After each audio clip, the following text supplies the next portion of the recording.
Hola a todos, ¿qué tal? Mi nombre es Miguel Ángel Librado Torres, soy médico egresado de la Universidad Villarrica en Veracruz. Quiero iniciar con esta nueva serie de videos en donde podamos revisar diversas patologías, tratar de hacerlas un poco más fácil y que pueda ayudar tal vez a los estudiantes de medicina a entenderlas de manera pues un poco más sencilla, de manera un poco más compacta, tratando de quitar un poco lo que es la paja, tratando de quitar un poquito lo complicado que a veces suele ser la medicina, y pues espero que sea de su agrado y comenzamos. Nuestro primer tema es enfermedad hemorroidal. Primeramente, la definición. Cabe aclarar que toda la información que tenemos aquí está obtenida de las guías de práctica clínica, en específico de diagnóstico y tratamiento de las hemorroides. Eh, Aclarando ese punto, vamos ahora sí con la definición, que nos dice que las hemorroides son cojines de tejido vascular submucoso que se ubican en el canal anal y comienzan justo distal a la línea dentada. Hay que tener muy en cuenta que las hemorroides como tal son estructuras anatómicas normales y que todo mundo las va a presentar. Su existencia no va a indicar necesariamente que hay una enfermedad hemorroidal.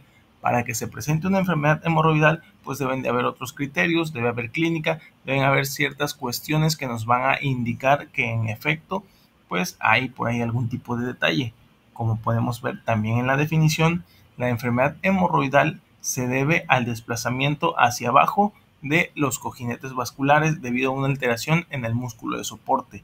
Entonces, esta alteración va a generar ya como tal una sintomatología y que el paciente nos indique que pues por ahí hay algún tipo de detalle, hay algún tipo de problema, y justamente va a ser lo que el paciente va a externar en la consulta y lo que a nosotros nos va a hacer sospechar de que pues ahí tenemos este tipo de detalle.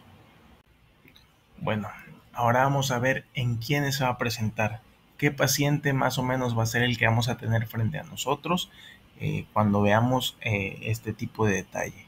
Bueno, para empezar, tenemos que esta patología ocupa el primer lugar en enfermedades del recto e intestino grueso. Y como podemos ver aquí, también tiene una prevalencia mundial que va desde el 2.9% hasta el 27.9%. Esto quiere decir que aproximadamente hasta poco más de un cuarto de la población total padecen de enfermedad hemorroidal, de los cuales tenemos que más del 4% son sintomáticos, y de toda esta prevalencia que tenemos, solamente un tercio de los pacientes busca atención médica. Esto puede ser por pena, puede ser por inseguridad, porque seamos sinceros, una enfermedad rectal sí nos genera como que ese tipo de detalle al momento de ir al médico. No nos sentimos cómodos y generalmente esas son las causas por las cuales no todos los pacientes buscan atención médica, y esto puede ser contraproducente porque puede empeorar el problema. Entonces, también tenemos que es más prevalente en hombres y en edades que van entre los 45 a 60 años.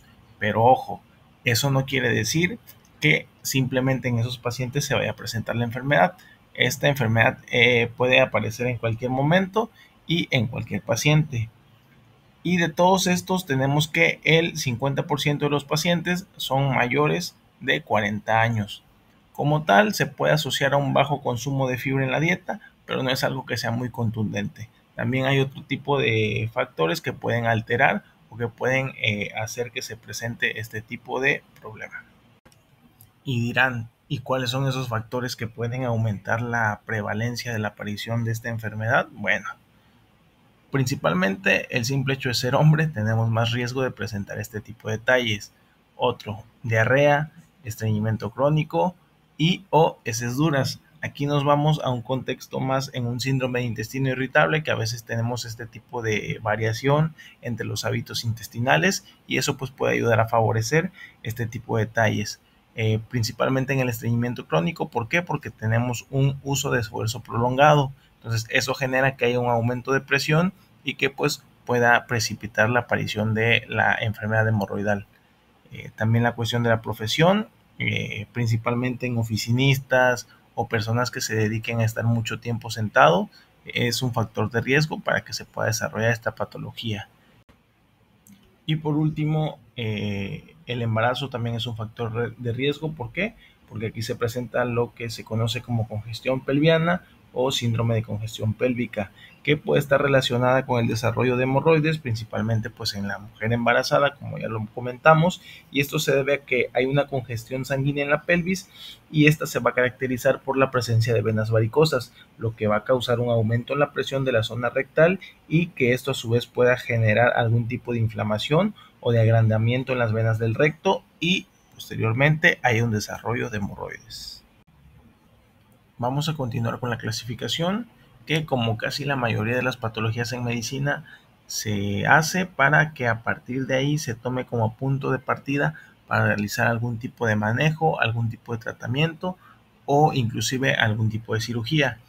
Tenemos dos tipos de hemorroides, las que son internas y las que son externas. Para fines prácticos, lo que más se utiliza son las hemorroides internas, en las cuales pues están 4 grados, que también para fines todavía más prácticos solamente las reducimos a lo que puse al lado derecho de la pantalla. En el grado 1 pues principalmente lo que nos indica es que no hay prolapso. En el grado 2 nos indica que reducen espontáneamente, es decir, al momento de ir a defecar protruyen, pero con el mismo esfuerzo regresan. Para el grado número 3 nos dice que reducen digitalmente. ¿Qué quiere decir esto? Que pues al momento de ir a defecar protruyen, pero ya no reducen espontáneamente como en el grado anterior, sino que tenemos que nosotros con el mismo dedo introducirlas para que vuelvan a su tamaño, perdón, para que vuelvan a su lugar habitual. Y por último, en el grado 4, pues ya nos indica que hay un prolapso y que no hay una reducción ni espontánea ni digital. Entonces, pues ya ahí tenemos un tipo de detalle o una clasificación que ya nos indica que debe ser un manejo un poco más especializado. Y como tal, las hemorroides externas, pues solamente se clasifican como agudas y como crónicas. Hablar de la clínica ya nos hace entrar en ese contexto un poco más práctico porque pues es lo que nosotros vamos a sospechar durante la consulta o lo que el paciente nos va a externar o lo que nosotros vamos a anotar tanto con el interrogatorio como con la revisión. Entonces, lo primero que se nos da o como el principal síntoma que se va a presentar en estos pacientes es la rectorragia, que va a ser una coloración pues rojo brillante que va a acompañar a la defecación o inclusive posterior a esta puede haber algún tipo de goteo en la taza del baño. Otro síntoma que también va a estar presente es el prolapso, que va a ser la masa palpable y esto va a generar que pues se palpen los plexos hemorroidales. También puede haber prurito que se va a originar por la irritación de la mucosa y principalmente cuando hay dolor ya nos habla de un cuadro un poquito más complicado y eso nos puede generar una trombosis hemorroidal que pues ya necesita un manejo un poquito más especializado. Ya una vez que el paciente nos da su cuadro clínico, tenemos que llegar a un diagnóstico. El paciente pues ya nos va a decir qué es lo que tiene, qué es lo que le aqueja, qué es lo que ha visto, qué cambios ha notado y con eso nosotros tenemos que ir juntando toda esa información para poder sospechar de esta enfermedad hemorroidal, que principalmente su diagnóstico va a ser clínico, por lo tanto no vamos a necesitar algún tipo de examen de laboratorio o algo. ¿Por qué? Porque esto lo podemos realizar uno con el interrogatorio y dos, realizando la exploración física. Esta va a ser una expansión anal en reposo que va a ser principalmente con la posición de Sims, que es como se ve ahí en la diapositiva, y también se puede hacer un tacto rectal. Generalmente, en caso de que haya duda, pues lo ideal es referir a un segundo nivel donde pues el cirujano o el coloprocto es el que se va a encargar también de ver este tipo de detalles. Generalmente lo que suelen hacer en estos casos o lo que nos indica la guía de práctica clínica es la anoscopía, que pues va a ser principalmente la introducción de este anoscopio en donde pues se va a revisar la mucosa interna del canal anal y con esto tener un panorama un poquito más amplio. Entonces, si todavía con eso no logramos llegar a un diagnóstico como tal, nos vamos a una rectosigmoidoscopía, donde vamos a ver posibles diagnósticos diferenciales que pues nos puedan descartar o confirmar este tipo de proceso. Y ya por último, si los síntomas son atípicos o si hay sospecha de algún tipo de cáncer o enfermedad inflamatoria intestinal, pues ya lo más ideal es realizar una colonoscopía para pues a partir de ahí mediar ya el tratamiento y el seguimiento que se le va a dar a nuestro paciente. Ahora vamos con la estrella de toda patología, que es el tratamiento. que es conforme nosotros vamos a poder ayudar al paciente a pues, que se sienta mejor y a remediar el cuadro que ellos van a tener. Hay que recordar que pues las hemorroides las estamos dividiendo en 4 grados. El grado 1 que es donde no hay prolapso, el grado 2 donde el prolapso se reduce espontáneamente, el grado 3 donde tenemos que reducirlo digitalmente y el grado 4 que pues ya es un prolapso que no reduce. Entonces para cada grado va a haber cierto tipo de tratamiento. En el grado 1 y grado 2 vamos a usar el tratamiento médico, que básicamente es el manejo conservador. En este manejo conservador vamos a tener 3 pilares. Uno, que es incrementar la ingesta de líquidos y fibra para que las heces puedan ser un poquito más fáciles de expulsar y no generar ese traumatismo que se puede generar con las heces sólidas o las heces más duras. Los baños de asiento o sediluvios, que nos van a ayudar principalmente a disminuir un poquito la inflamación, y los anestésicos tópicos para el dolor. También se puede hacer uso de los flavonoides, que son compuestos naturales que pues tienen esas propiedades venotónicas que pues van a ayudar a fortalecer y a tonificar las venas, lo que pues también va a ayudar a su vez a disminuir la inflamación y a mejorar los síntomas de circulación en la zona. Pero ojo, los flavonoides no se deben de usar en el embarazo, ya que estos pueden aumentar el riesgo de persistencia del ductus arterioso. Entonces, en ese caso, pues no es lo ideal usarlos en el embarazo para pues prevenir todo este tipo de detalles. Entonces, vamos al siguiente escalón, que sería el grado 1 y grado 2, pero que han tenido falla con el tratamiento médico o tratamiento conservador. A este tratamiento también se le va a conocer como tratamiento alternativo, y aquí es donde ya vamos a empezar a usar técnicas un poquito más invasivas, como lo es la ligadura con banda elástica, que pues va a ser la técnica de elección, pero también se puede usar la escleroterapia o la fotocoagulación.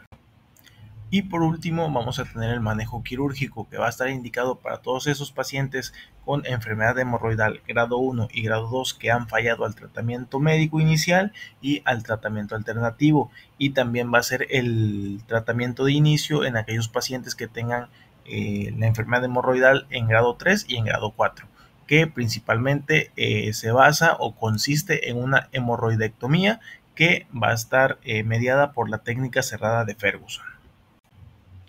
Y por último, si eres personal de la salud, pues entiendes que en las guías de práctica clínica existen estos algoritmos que a veces nos pueden o facilitar la vida o complicárnoslas un poco más. Afortunadamente, aquí en el de las hemorroides, pues nos ayuda un poquito porque nos simplifica todo lo que acabamos de ver en cuanto al tratamiento. Vemos que grado 1 y grado 2 de inicio es tratamiento médico, y si hay mejoría del cuadro clínico, ok, se da el seguimiento por consulta externa. Pero en dado caso de que no, pues ya vamos al manejo alternativo, que es la ligadura con banda elástica, escleroterapia o fotocoagulación. Si con esto hay una mejoría, entonces igual nos vamos a seguimiento por consulta externa. En dado caso de que no, nos vamos ya al manejo quirúrgico, que es la hemorroidectomía. En el grado 3 hay 2 vértices. Uno, disminuir el dolor, y 2, disminuir las recurrencias. Si nosotros queremos disminuir el dolor, vamos a hacer uso de la hemorroidopexia. Digo vamos, pero pues el que se va a encargar de todo esto es el especialista. O también va a hacer uso de la ligadura de la arteria guiada por USG. Si hay mejoría del cuadro clínico, nos vamos a seguimiento por consulta externa, pero en dado caso de que no, nos vamos ya al manejo definitivo, que es la hemorroidectomía. Y en el grado 4, pues ya desde el principio se va a preferir la hemorroidectomía para disminuir todo tipo de detalles. Y como les comentaba que había 2 tipos de hemorroides, que son las internas y las externas. En las externas lo que vamos a tener es que cuando hay un cuadro típico vamos a usar un manejo conservador, que básicamente es con los sediluvios, con la ingesta de líquido y la ingesta de fibra, y también con anestésicos locales. Y en dado caso de que haya algún tipo de trombosis, pues ya vamos a llegar también directamente al manejo quirúrgico, que va a ser la hemorroidectomía. Y por hoy sería todo en cuanto a la enfermedad hemorroidal. Espero haya sido de su agrado, espero le hayan entendido, espero se haya hecho una clase pues un poquito amena. Y si en algún momento les gustaría igual que habláramos de algún otro tema, tratar de simplificarlo o tratar de hacerlo un poquito más entendible, con todo gusto lo pueden dejar en los comentarios, y con mucho gusto pues aquí los estaré apoyando. Gracias.